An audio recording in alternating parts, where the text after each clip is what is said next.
Chavez imposed when he nationalised it is losing £11 billion a year. Now, that's an appalling impact on their economy. When were the US oil sanctions imposed? I can't remember when it started. Well, I'll tell you when. All right, good. They were imposed this week.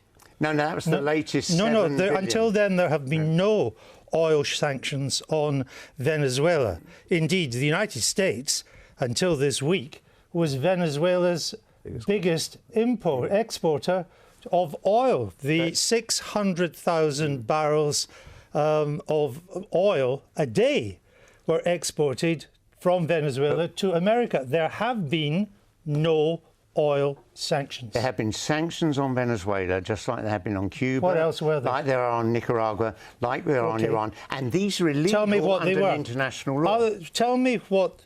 So the Venezuelan economy has shrunk by 50% in 5 years. What US sanctions caused that? Well, in the first place, there was the collapse of the oil price. That was damaging. That's not a but sanction. American sanctions then What were they? damage. I don't know. I've been retired pensioner. I haven't got staff. No, you've been saying... No, excuse, this is quite important because as we speak tonight, children in Venezuela are starving to death. So you say it's sanctions. They wouldn't be starving to death. Well, which sanctions? They've had sanctions for years. No, they haven't. No, they have.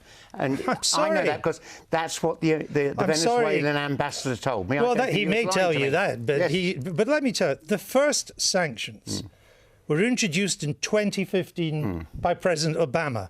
Not for years, 2015. And they were aimed then solely at regime members suspected of corruption and human rights abuses. That was all. Their assets were frozen. That cannot bring down an economy nor create hyperinflation. So I ask you again, what US sanctions have caused this collapse in the economy? American sanctions are illegal under international law. They're illegal, the sanctions against Iran. You're not answering the question. No, the question is what sanctions could have caused this. Sanctions against individual members of the regime who are suspected of corrupt practices and human rights abuses could not cause an economy to collapse by 50%. Well,